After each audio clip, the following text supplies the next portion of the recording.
오늘 얘기해 볼 주제는 매출이 많이 나와도 사업이 망하는 이유에 대해서 한번 얘기해 볼까 합니다. 우리 주변에 보면 간혹 사업이 잘 풀려서 월 매출 1억, 2억씩 나오면서 돈을 많이 버는 줄 알았는데 무슨 사정인지 모르겠지만 어느 날 갑자기 사업을 접는 사람들을 많이 보셨을 거예요.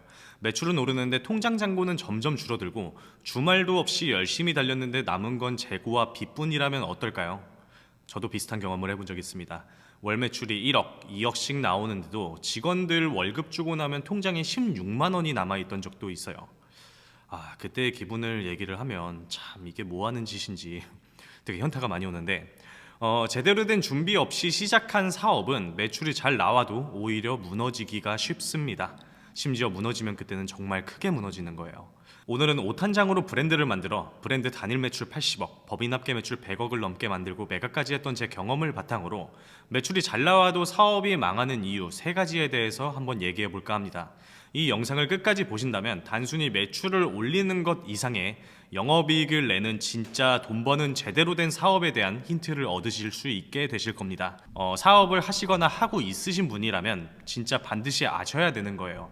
이런 거 알려주는 사람들은 저는 영상에서 유튜브에서 한 번도 본 적이 없는 것 같아요. 먼저 매출이 많이 나옴에도 사업이 망하는 이유는 크게 3가지입니다. 첫 번째로 원가 계산이 잘못되었을 경우, 두 번째로 추후 발생될 세금을 제대로 대비하지 못한 경우, 세 번째로 고정 비용이 증가한 경우.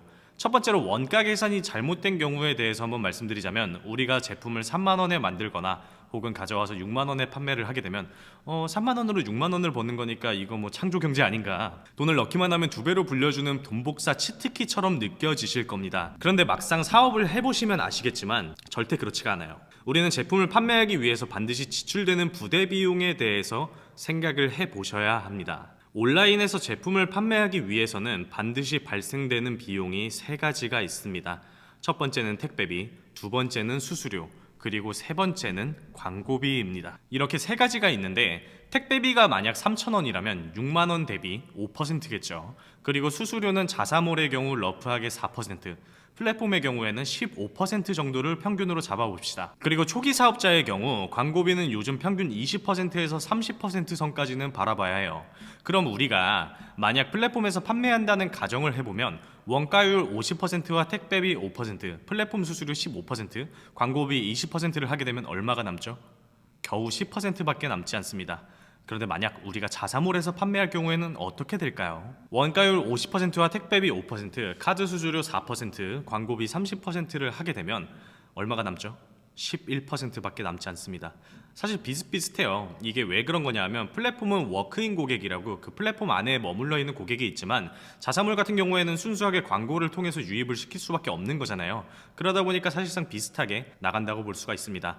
결국 우리는 제품을 판매하기 위해서 가장 큰 비중을 차지하고 있는 원가와 광고비, 이 2가지에 대해서 명확한 기준을 잡고 사업을 시작을 해야 돼요. 저는 실구매 기준, 그러니까 소비자가 구매하는 실제 구매하는 가격이 원가율 40%가 넘어가면 절대로 비즈니스를 하지 않아요. 물론 미끼용 기획 상품의 경우에는 가끔 넘어갈 수가 있지만 제가 40%를 넘기지 않으려는 이유는 통상적으로 브랜드로 제품을 생산해서 판매하는 회사의 경우 영업이익률이 최소 13% 이상은 나야지만 그때부터 현금 이익이 발생이 돼요. 이게 무슨 말이냐 하면 재고의 비용이 묶여있는 게 너무나도 많기 때문에 원가율이 40%가 넘어가기 시작하는 순간 영업이익률 13%를 유지하는 게 굉장히 어려워집니다. 그렇기 때문에 저는 절대로 실구매 기준 원가율 40%를 넘기지 않으려고 기준을 잡고 비즈니스를 합니다.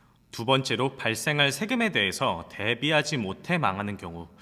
이건 너무나도 간단해요. 영업이익률이 너무 낮고 체계적으로 비용 분배를 하지 못하는 경우, 그래서 망하는 경우가 대부분입니다.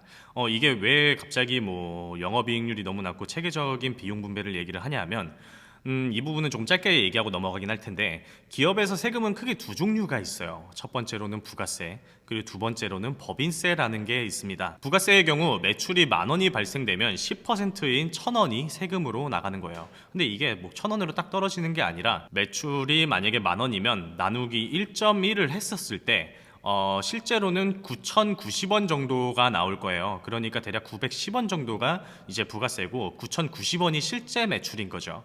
만약 원가가 3,000원이라고 하면은 부가세를 제외했을 때 2,727원이 순수 원가가 되는 거예요. 우리가 임대료를 생각해 보면 되는데, 우리가 임대료를 만약에 100만 원에 계약을 한다고 하면은 부가세 포함해서 110만 원을 내죠.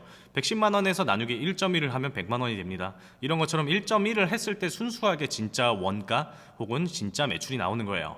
어쨌거나 영업이익분이 지출 이후 세금 대비 초과분이 나와주면 세금 걱정은 그다지 하지 않아도 돼요.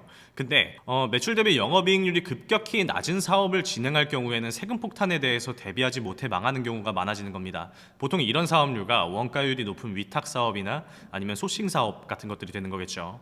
두 번째로 법인세는 어차피 영업이익을 기반으로 지출되기 때문에 큰 걱정은 없기는 하지만 세금은 선납이 아니라 후납입니다.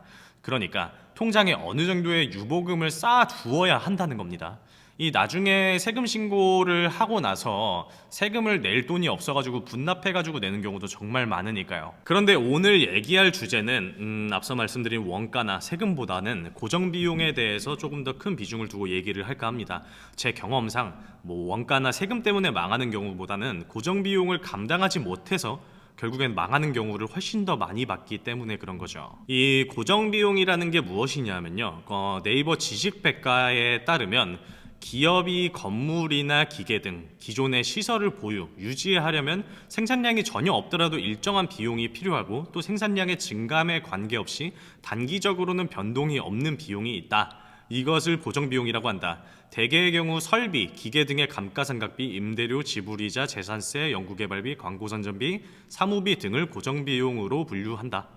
되게 어렵게 설명이 되어 있는데, 쉽게 말씀드리면은 숨만 쉬어도 나가는 돈이라고 생각하시면 됩니다. 아주 간단한 예시를 들어보면 임대료를 생각해 보시면 돼요. 임대료는 우리가 매출이 1,000만 원이 나오던 1억이 나오던 간에 이 계약된 기간 동안에는 반드시 지출되어야 하는 고정 비용이 되는 거예요. 우리가 처음 사업을 시작할 때는 임대료를 50만 원, 70만 원 이렇게 아주 협소한 공간에서 시작을 하는 경우가 일반적이죠.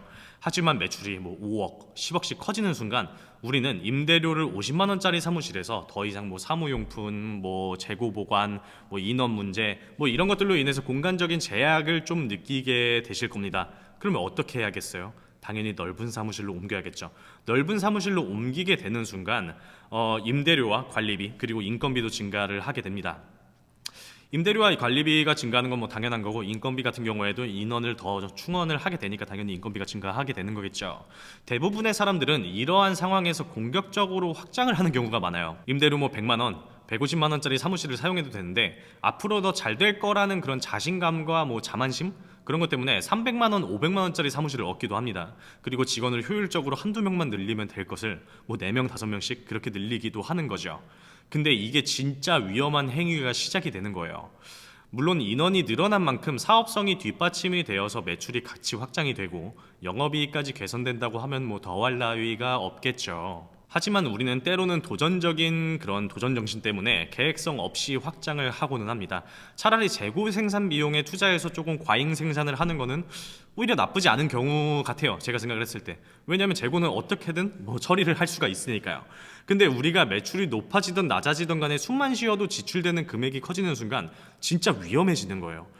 이거는 개인으로 비교를 했을 때 급여가 높아지지 않는데 좋은 차를 사는 카푸어랑도 좀 연관이 있겠죠.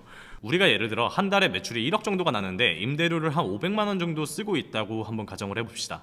그럼 매출 대비 임대료는 5% 선이 되는 거예요. 하지만 매출이 반토막이 나는 순간 매출 1억에서 5천만 원이 되면 매출 대비 5%였던 임대료가 10%로 2배로 이렇게 늘어나게 돼요.